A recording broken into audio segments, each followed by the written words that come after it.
Oi, gente, seja bem-vinda, seja bem-vindo a mais um vídeo da playlist do curso de Introdução à Psicologia. Meu nome é Marcos e esta é a aula número 35, cujo título é Potenciais relacionados a eventos, parte 1. Decidi dedicar a este tema duas aulas, as aulas 35 e 36. Vou começar hoje e terminarei na próxima aula. Estritamente falando, este não é um conteúdo de introdução à psicologia propriamente dito, embora o conteúdo de introdução à psicologia possa ser bem aberto, né? Então eu estou me dedicando aqui a falar sobre algumas técnicas de investigação da atividade cerebral, do funcionamento do cérebro, do funcionamento do organismo em paralelo com o funcionamento cognitivo, psicológico, e decidi falar um pouquinho sobre essa técnica porque eu acho bem interessante. Então, o personagem do dia é o Stephen Luke, que é autor desses dois livros que eu estou trazendo aqui como possíveis recomendações. Eu não li os livros, tá? É uma coisa que pode parecer um tanto estranho, né? Como assim você está recomendando livros que você não leu? Mas é porque eu sei que ele é uma das grandes autoridades, um dos grandes experts na área de potenciais relacionados a eventos. Então, ele tem livros falando sobre esse método de pesquisa.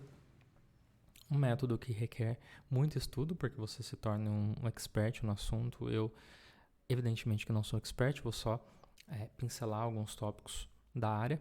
O Stephen Luke também tem pesquisas na área de psicologia cognitiva.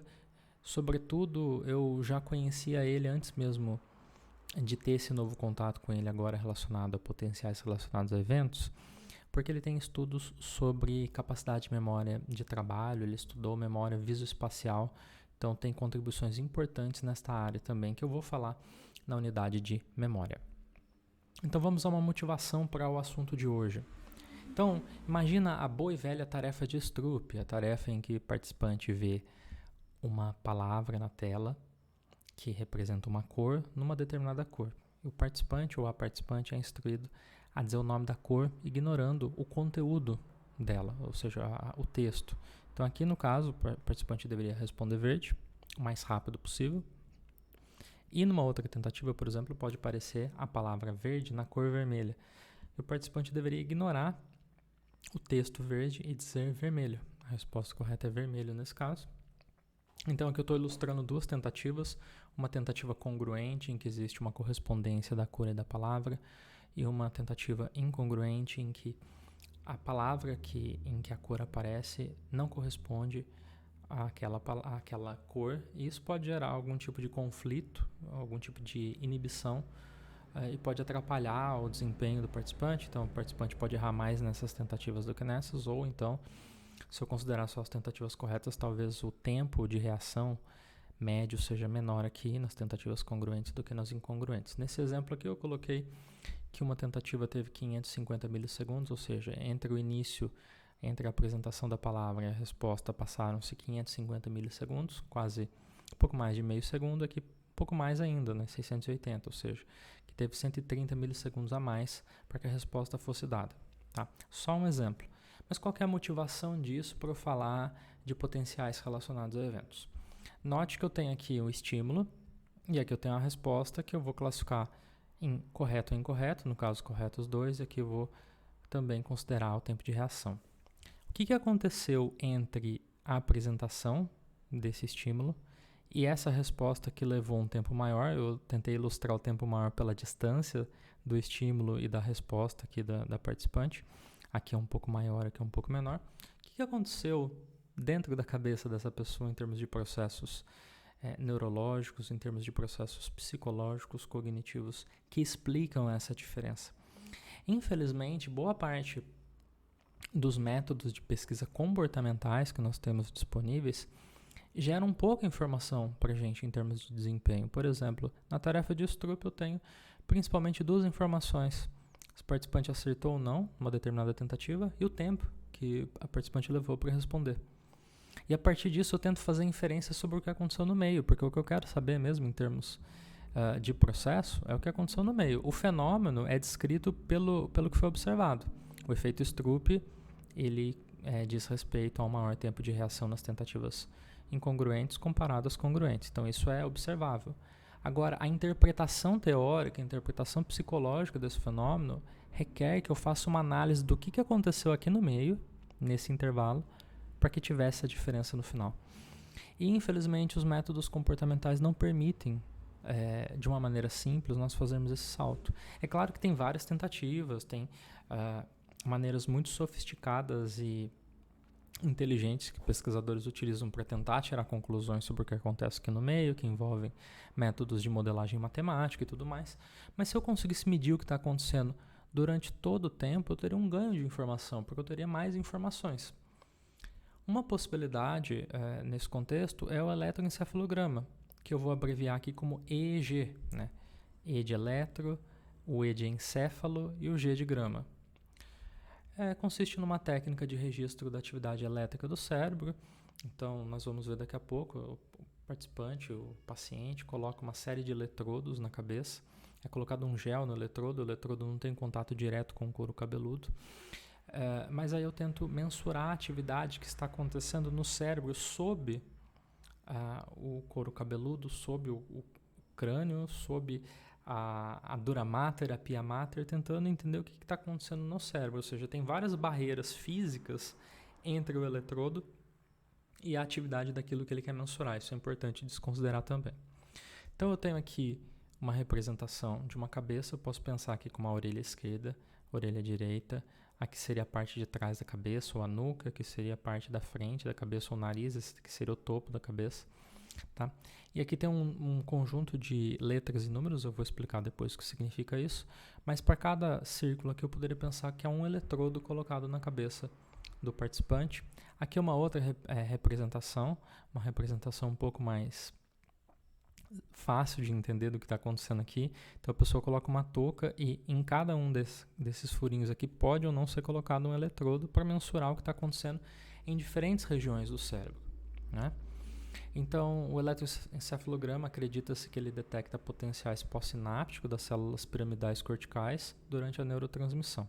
Então, a atividade mesmo de comunicação dos neurônios levaria à possibilidade, a orientação dessas células piramidais em relação ao crânio é o que possibilitaria a mensuração da atividade elétrica. Tá? Não vou entrar muito nos detalhes fisiológicos, porque eu não sou um expert no assunto. O importante é nós entendermos que a atividade é mensurada, atividade elétrica do cérebro, e não é atividade de neurônios individuais, mas é uma atividade de populações de neurônios. Tá? E o eletroencefalograma, especificamente, ele nos informa sobre o estado geral do organismo. Então, o eletroencefalograma é utilizado para tentar diagnosticar determinadas condições clínicas, ele pode ser utilizado para tentar estudar, por exemplo, epilepsia ou mesmo transtornos do sono, estágios do sono. Então, eu consigo decompor ali as diferentes frequências das ondas elétricas, né? Banda alfa, gama, beta, delta. Eu consigo tentar entender a arquitetura do sono de uma pessoa que tem queixas, por exemplo, de estar sempre cansada. Ela vai por uma polissonografia. Entre os instrumentos utilizados é utilizado o eletroencefalograma. Então, ele vai falar sobre o estado de consciência, por exemplo, né? Sono REM, sono não REM. Mas o eletroencefalograma não nos informa sobre processos neurocognitivos, ou seja, não é capaz em si de nos informar em termos dos processos que estão ocorrendo, né? O que está acontecendo em termos de processamento da informação, que é o que nós queremos fazer. Nós vamos fazer um salto daqui a pouco disso para chegar na nossa técnica, que é o potencial relacionado ou potenciais relacionados a eventos. Eu trouxe pequenininho aqui essa imagem, que é uma tentativa de dizer a resolução de diferentes técnicas, de diferentes instrumentos. Por exemplo, nós vamos ter instrumentos que vão ter uma melhor resolução temporal, mas vão ter uma resolução espacial relativamente pobre.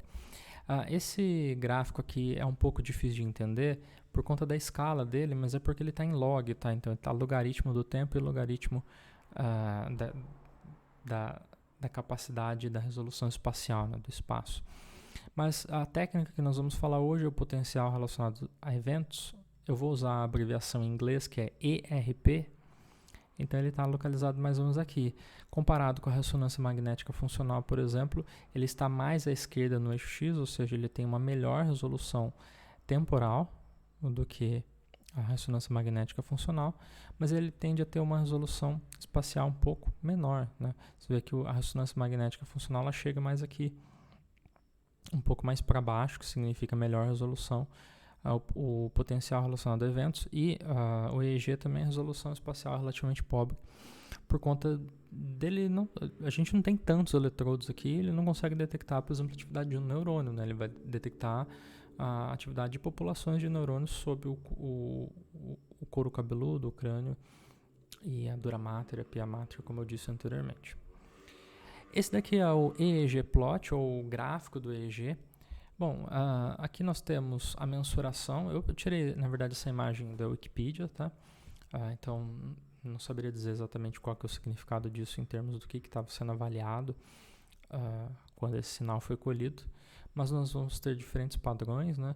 E aqui nós vamos ter o gráfico, que na verdade ele ocorre várias vezes porque ele é para diferentes eletrodos. Então esse é para o FP1, esse é FP2, FP3 e assim por diante. Então eu vou ter vários, tá?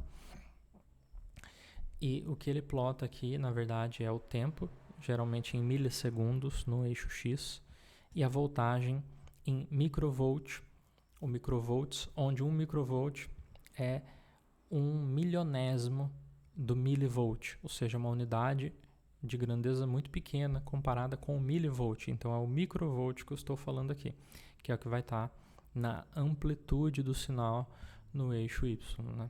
O quanto que vai ter de atividade elétrica ali, tá? Isso vai nos ajudar a entender depois os nossos gráficos. Mas esse é o gráfico do EEG, e agora a gente vai tentar entender um pouquinho potenciais relacionados a eventos.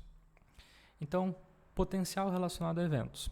O termo em inglês é o Event Related Potential. Como eu disse, eu vou utilizar a sigla ERP no slide ou quando eu estiver falando eventualmente. O que seria o potencial relacionado a eventos? Então eu tenho o EEG, a técnica que eu vou utilizar de mensuração é a atividade elétrica do cérebro, né, da região cortical do cérebro. Mas ao mesmo tempo em que eu mensuro a atividade, esse sinal contínuo do cérebro, eu vou utilizar um código no meu gráfico, na minha coleta de dados, que esse código ele vai criar indicadores do tempo e dos eventos que estão acontecendo, tá? E já vou explicar o que significa esse código. Então, o potencial ou os potenciais relacionados a eventos consistem em potenciais elétricos que se relacionam a eventos específicos, por isso potenciais relacionados a eventos. Eu estou relacionando o sinal do EEG a eventos externos ao próprio cérebro. Por exemplo, alguma coisa que o participante está ouvindo, algum botão que ele está apertando, alguma resposta que ele está dando, né? Então, esses eventos podem ser, por exemplo, estímulos, respostas, movimentos oculares, etc. Peguei a imagem do slide anterior, ficou bem feinha aqui porque eu cortei ela, tá? Cortei ela de qualquer jeito, na verdade. Mas qual que é a ideia? Eu vou ter o sinal do eletroencefalograma e aí eu vou colocar no meu banco de dados, durante a minha coleta, eu vou colocar tags, rótulos, nos meus dados para dizer eventos que aconteceram ali. Eu coloquei aqui cores, né, setas de cores diferentes, mas não precisaria ser seta, na verdade não faz sentido ser seta. Estou colocando aqui para fazer sentido para vocês que estão assistindo a este vídeo. Então, por exemplo, vamos supor que eu quero comparar duas condições. É uma tarefa que tem duas condições, a experimental e a controle. É um experimento, eu quero comparar, tanto do ponto de vista comportamental, do desempenho, do tempo de reação, mas eu também quero comparar para ver se o que está acontecendo no cérebro, em função dessas duas tarefas, dessas duas condições experimentais, difere. Então, eu poderia estar comparando, por exemplo, aqui o meu exemplo vai ser que uma condição experimental é representada pelas setas vermelhas e a outra pelas setas azuis. Então, aqui é uma tentativa da condição, por exemplo, experimental, aqui é uma outra tentativa da condição experimental. Aqui é uma tentativa da condição controle, uma outra tentativa da condição controle, uma outra tentativa da condição controle. Ah, Marcos, e o que são as setas verdes? As setas verdes, neste exemplo que eu estou dando, poderiam ser as respostas. Então, no exato momento em que o participante dá uma resposta, por exemplo, ele aperta uma tecla do computador, eu posso registrar em qual momento, o que estava acontecendo no cérebro dele quando ele apertou aquela tecla. E qual que é a ideia disso depois? Depois disso eu vou poder, entre muitas aspas, tá? Eu vou poder recortar, ou seja, vou manipular esses dados de tal forma em que eu pegue todas as tentativas de uma condição e alinhe elas no tempo, ou seja, coloque elas alinhadas em função desses marcadores de tempo e de eventos. Então, eu posso alinhar todas as tentativas de uma condição, todas as tentativas de outra condição, ou, eventualmente, se eu quiser, todas as respostas a tarefa em função de ter sido uma condição ou outra. Nesse caso, eu poderia colocar verde para respostas das tentativas experimentais e poderia colocar, por exemplo, amarelo as respostas da tentativa controle. Então, quando eu tenho esse código, eu consigo relacionar os potenciais elétricos do EEG a eventos externos. Então, nada mais, o ERP, os potenciais relacionados a eventos, ele nada mais é do que um EEG com superpoderes, porque ele permite eu fazer uma relação disso com o que estava acontecendo numa determinada tarefa cognitiva. Ou seja, aí eu consigo alcançar aquilo que eu falei anteriormente, de ter um sinal contínuo, de saber não apenas o que aconteceu em termos de estímulo, resposta, tempo de reação, mas o que aconteceu durante toda a tentativa ou as tentativas. Então vamos tentar entender a lógica dos potenciais relacionados a eventos com um exemplo fictício. Então, suponha que eu tenho um processo gerador dos dados que tem o seguinte padrão. Para a condição experimental, eu vou ter essa curva, e para a condição controle, eu vou ter essa outra curva aqui roxinha. Elas são muito parecidas, com a diferença de que o pico é mais elevado na condição experimental do que na condição controle.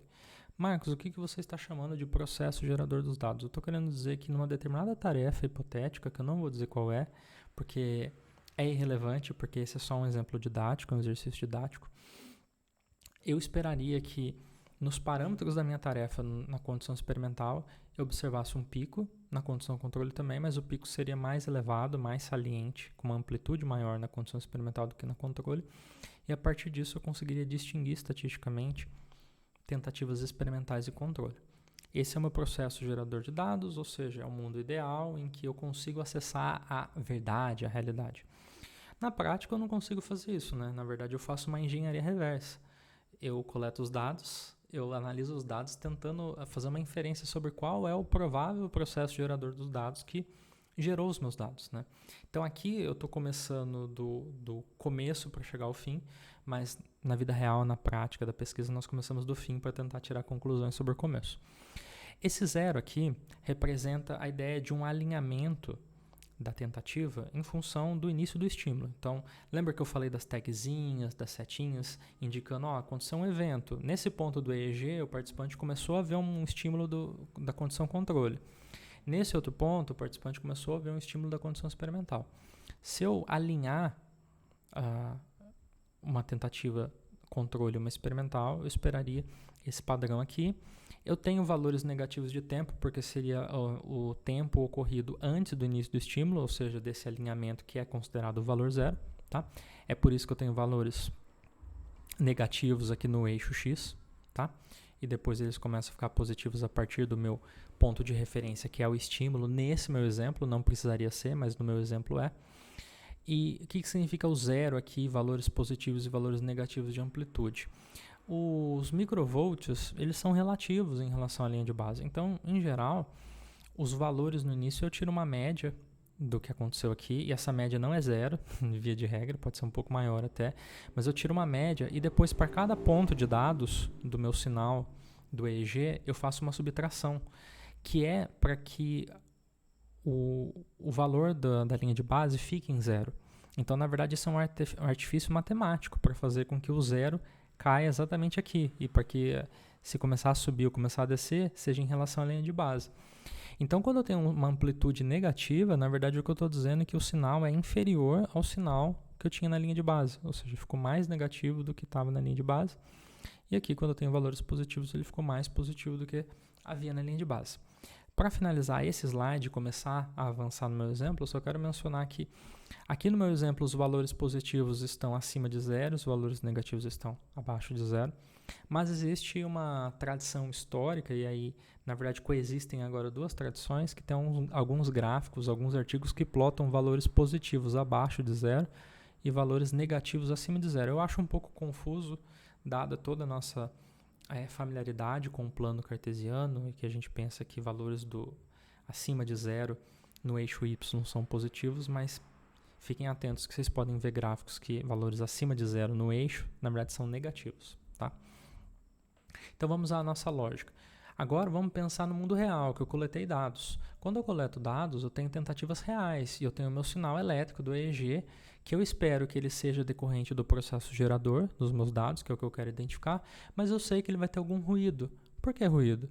Porque a pessoa pensou no boleto dela, que ela tem que pagar do cartão de crédito durante a tarefa, porque o participante se distraiu, porque o participante ficou cansado, ficou entediado, porque o participante piscou, porque o participante ficou com vontade de espirrar, porque o participante não entendeu o que estava acontecendo numa determinada tentativa especificamente. Então, tem várias coisas que podem acontecer num setting experimental que geram ruído, né? Ou seja, é aquilo que eu não quero medir, mas que vem junto e que polui os meus dados. Essa é a ideia de ruído, né? Então, aqui vamos supor que eu estou pegando apenas 3 tentativas da condição controle, 3 da condição experimental, agora são tentativas reais. Poderia ser 3 de 100 da controle e 3 de 100 da experimental. Eu estou mostrando só 3 por uma questão de espaço, né? Não daria para eu colocar 100 aqui, mas você pode pensar que existiriam mais dessas. Note o quanto de ruído que eu tenho aqui. Comparado com o meu processo gerador dos dados, olha como que o negócio sobe e desce, meu sinal do EEG. A magia dos potenciais relacionados a eventos é justamente porque eu posso segmentar o meu sinal contínuo do EEG, alinhar em função ao início do estímulo de interesse, do evento de interesse, que nesse caso é o início do estímulo, e depois tirar a média. Tirar a média de todas as tentativas controle, por exemplo, 100, 200, 1000, e também da condição experimental. E aí eu comparo as médias, né? É isso que eu faço. Então, vamos ver como que isso fica. Aqui eu tenho uma curva para um participante só.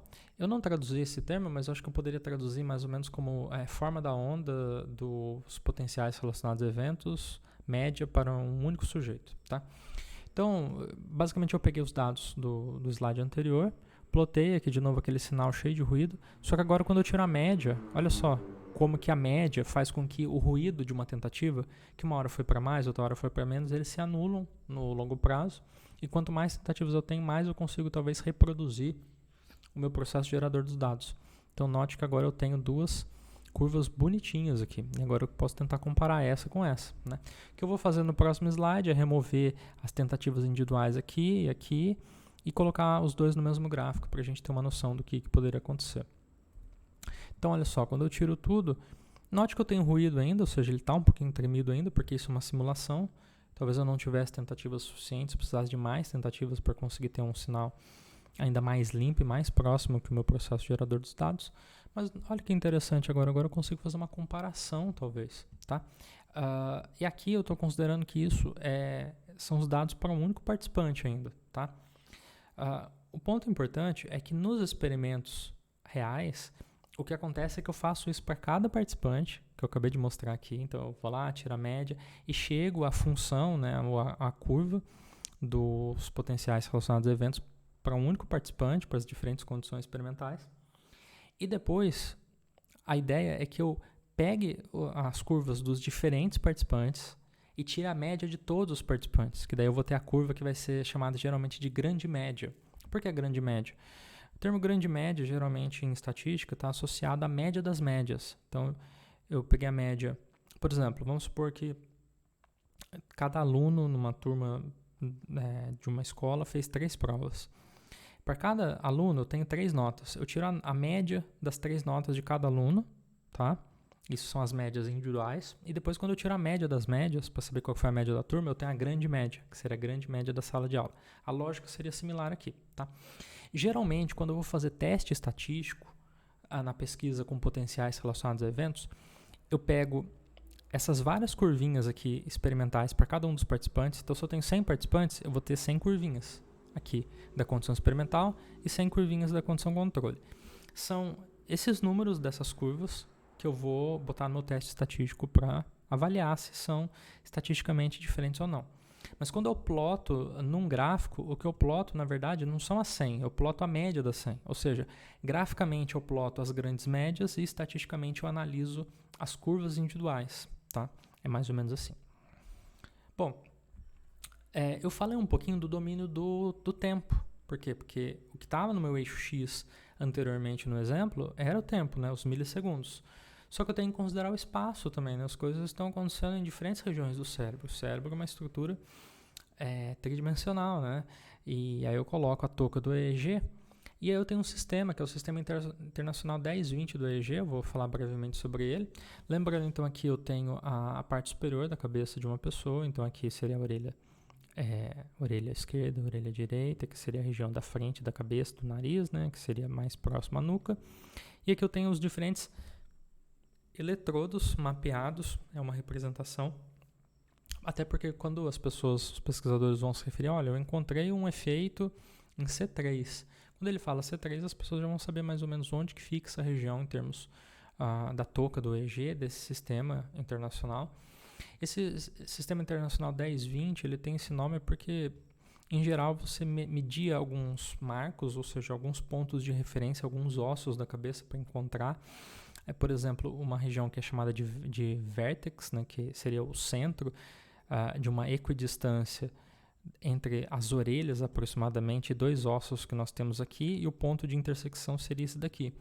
E aí depois eu posso ir colocando eletrodos a cada 10% ou 20% da distância em relação ao total. A distância total aqui, a distância total aqui. E é por isso que o sistema ficou conhecido como sistema 10-20, seriam os percentuais aproximadamente, tá? Então vamos tentar entender essa terminologia aqui. Nós temos eletrodos que são referidos por letras e por números. O que significam as letras?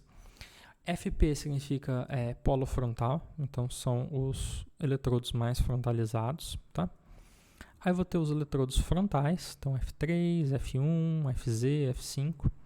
Vou ter os eletrodos centrais, que são esses daqui, que se eu pegasse uma fita métrica e colocasse próximo mais ou menos a um ossinho que tem perto da orelha, das 2 orelhas, e passasse por cima da cabeça como se fosse um arquinho, alguns eletrodos que são colocados mais ou menos nessa região eles seriam os centrais, tá? O parietal fica um pouco para trás do central, tá? E aí a gente vai ter os pezinhos, né, do parietal, mas a gente tem também uma região que é o CP, que é central parietal, ou seja, centro parietal. Ou seja, uma camada de eletrodos que pode estar entre o parietal e o central, tá? O ódio occipital fica na região mais posterior da cabeça, que seriam as regiões ali de processamento visual, tá? E aí a gente tem algumas combinações aqui, né? Como eu falei, eu tenho a combinação aqui também do PO, que seria parieto occipital, né? Uma região que está entre o parietal e o occipital. Uma região ali de fronteira seria o parieto occipital, tá? E o temporal também, que eu acabei não falando, que são as regiões aqui mais próximas das têmporas, né? Então, T9, T7. E aqui também eu vou ter TP9, que seria têmporo parietal, né? E assim por diante. E os números, o que significam os números? Bom, os números significam o caminhar dessa linha medial aqui, que, a propósito, a linha medial é onde a gente tem o Z, né? Então a gente tem o FPZ, AFZ, FZ, FCZ. O Z seria como se fosse o zero aqui, né? Zero, né? Poderia ser, a gente poderia pensar assim. Mas ao invés de colocar o zero, talvez até para não confundir com o O do occipital, nós temos números, né? E aí temos números ímpares do lado esquerdo, então 1, 3, 5, 7, 9, 1, 3, 5, 7, 9, 1, 3, 5, 7, 9, assim por diante. E os números pares do lado direito, então 2, 4, 6, 8, 10, 2, 4, 6, 8, 10. E assim a gente consegue se orientar nesse sistema, porque muitas vezes pesquisadores, quando vão falar dos efeitos que eles encontraram, nós encontramos um efeito centralizado em PO3, então eu sei que é mais ou menos essa região, uma região parieto-occipital do lado esquerdo, hemisfério esquerdo, e aí a gente vai fazer as devidas interpretações, tá bom? Agora um pouco mais de terminologia, que eu acho que é importante também, porque se você vai ler artigos que falam sobre potenciais relacionados a eventos, podem surgir algumas dúvidas.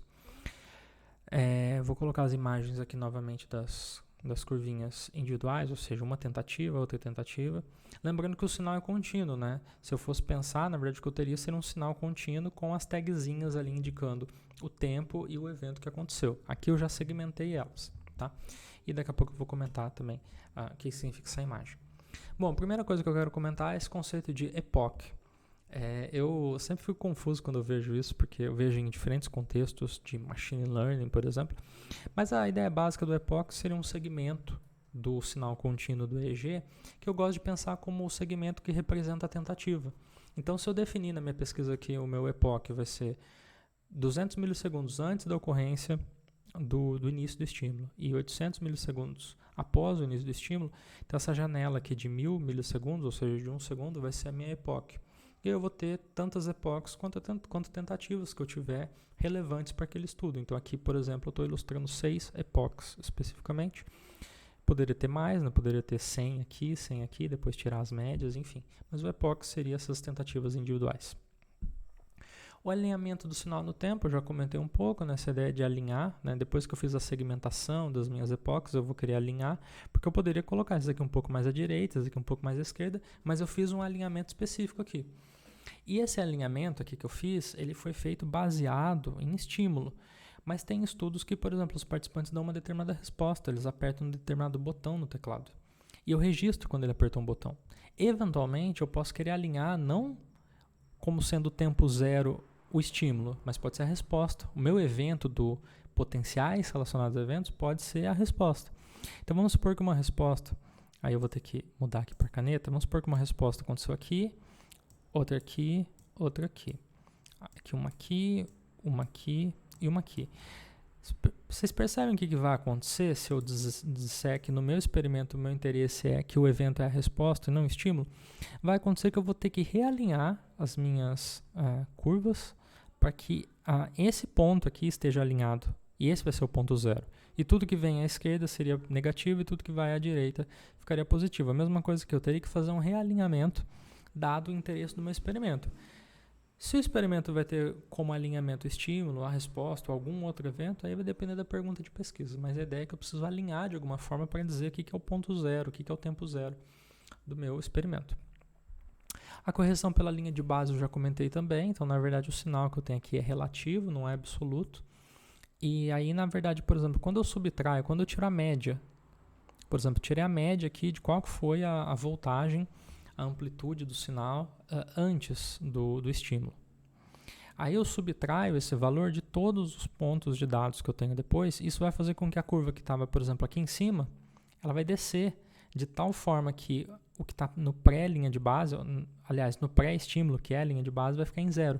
E eu centralizo tudo aí no eixo Y em relação ao zero. Então, a correção pela linha de base é algo muito importante que é feito também no tratamento dos dados.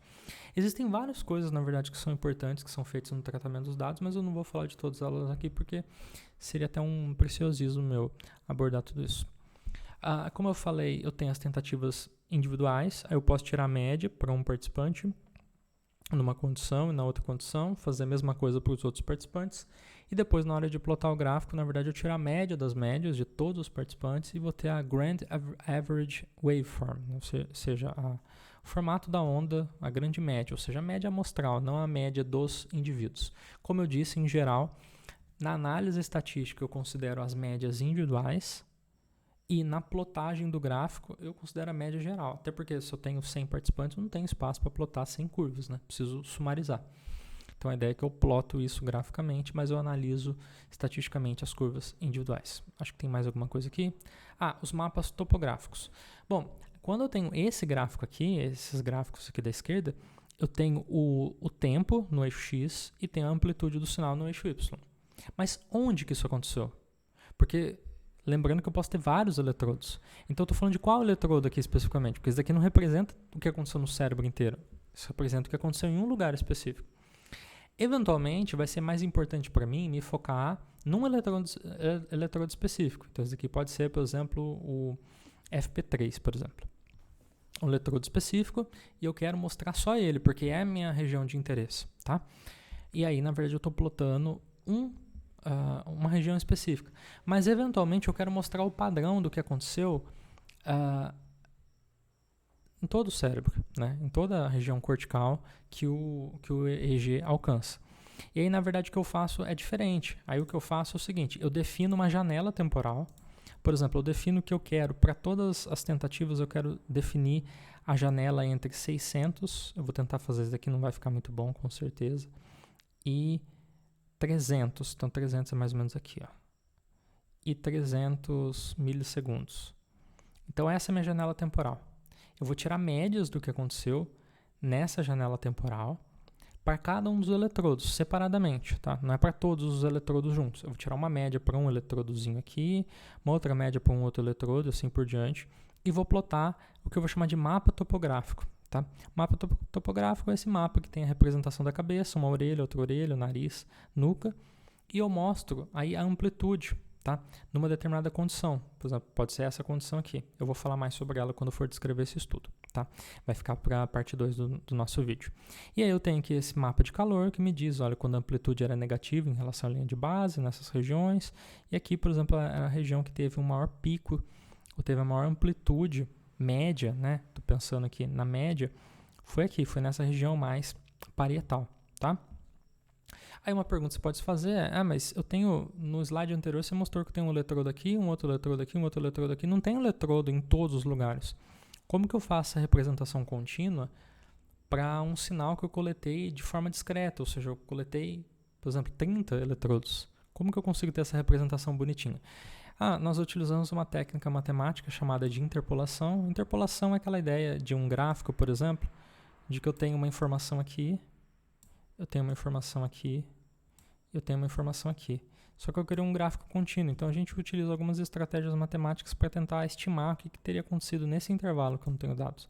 Então você usa uma técnica de interpolação para eu ter esses valores e ter essa imagem bonitinha aqui. Tá? Então a lógica é mais ou menos essa, é isso que eu queria frisar para vocês nessa parte dos mapas topográficos e interpolação. Lembrando, nesses gráficos aqui das ondas, eu estou focando no tempo e na amplitude, ou seja, na amplitude em função do tempo em algum eletrodo específico. Nesse gráfico aqui eu estou focando num período específico, a média da amplitude ao longo de diferentes lugares, ou seja, aqui eu estou mais no domínio do tempo e aqui eu estou mais no domínio do espaço. Tá? Lembrando que a resolução espacial dos potenciais relacionados a eventos não é tão boa assim, mas eu tenho uma noção de que aqui algo está acontecendo na região parietal, e para mim isso é o suficiente. Então, gente, para finalizar essa parte, quero deixar aqui a recomendação de um curso gratuito. A única dificuldade é que ele está em inglês. Ele está disponível no YouTube também, mas tem um site bonitinho que eu vou deixar na descrição deste vídeo. É organizado pelo Steven Luke, que eu mencionei no início da aula como nosso personagem desse vídeo. É um curso muito interessante que ele aborda os tópicos de maneira muito mais profunda e com muito maior domínio do que eu. E acho bem interessante caso você queira se aprofundar nesse tema. E também recomendo esse artigo aqui do professor Antônio Jäger e da Maria Alice de Matos Pimenta Parente, Cognição e Eletrofisiologia, uma revisão crítica das perspectivas nacionais, que está justamente falando sobre os potenciais relacionados a eventos. Tá bom? Então, por hoje é só. Agradeço a atenção de todos e até o próximo vídeo.